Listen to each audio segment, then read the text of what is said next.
એમાં હવે રાજકારણ ગરમાયું છે અને ગુજરાતના પૂર્વ મુખ્યમંત્રી શંકરસિંહ વાઘેલાની આ વિવાદની અંદર એન્ટ્રી થઈ છે।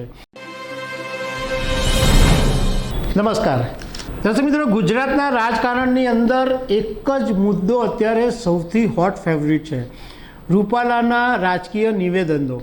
રૂપાલાએ રાજકોટની અંદર જે ક્ષત્રિય સમાજ વિશે વિરોધમાં જે ટિપ્પણી કરી એમાં હવે રાજકારણ ગરમાયું છે અને ગુજરાતના પૂર્વ મુખ્યમંત્રી શંકરસિંહ વાઘેલાની આ વિવાદની અંદર એન્ટ્રી થઈ છે।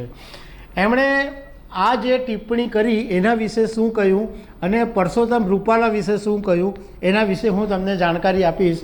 મારું નામ રાજેશ શાહ છે અને તમે જોઈ રહ્યા છો ખબરછે.com। શંકરસિંહ વાઘેલા, જેમને બાપુના નામે ઓળખવામાં આવે છે, તો શંકરસિંહ બાપુએ એવું કીધું છે કે કોઈ પણ સમાજનું અપમાન કરવું એ યોગ્ય વાત નથી અને તેમણે પણ રાજકોટ પરથી ઉમેદવાર બદલવાની માંગ કરી છે। એમણે એમ કીધું કે ક્ષત્રિય સમાજની જે માંગ છે એ ભાજપ તાત્કાલિક ધોરણે સ્વીકારી લે, નહીં તો આ સ્થિતિ છે એ વધારે વકરશે।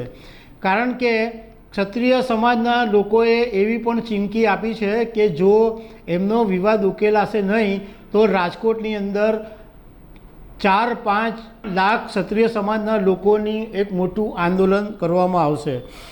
એમણે એમ કીધું કે જો ભાજપ રૂપાલાને બદલશે નહીં તો એનો મતલબ એમ થશે કે ભાજપ રૂપાલાના નિવેદનને સમર્થન કરે છે। એમણે એમ કીધું કે ભાઈ તમે 2 ઉમેદવાર તો ઓલરેડી બદલી નાખ્યા છે, તો એક ત્રીજો ઉમેદવાર બદલવામાં વાંધો શું છે?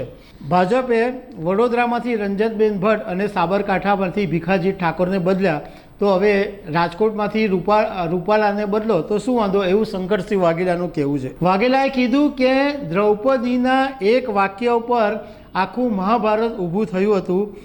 કોઈ પણ બહેન દીકરીનું અપમાન કરી શકે નહીં, કરવું પણ નહીં જોઈએ।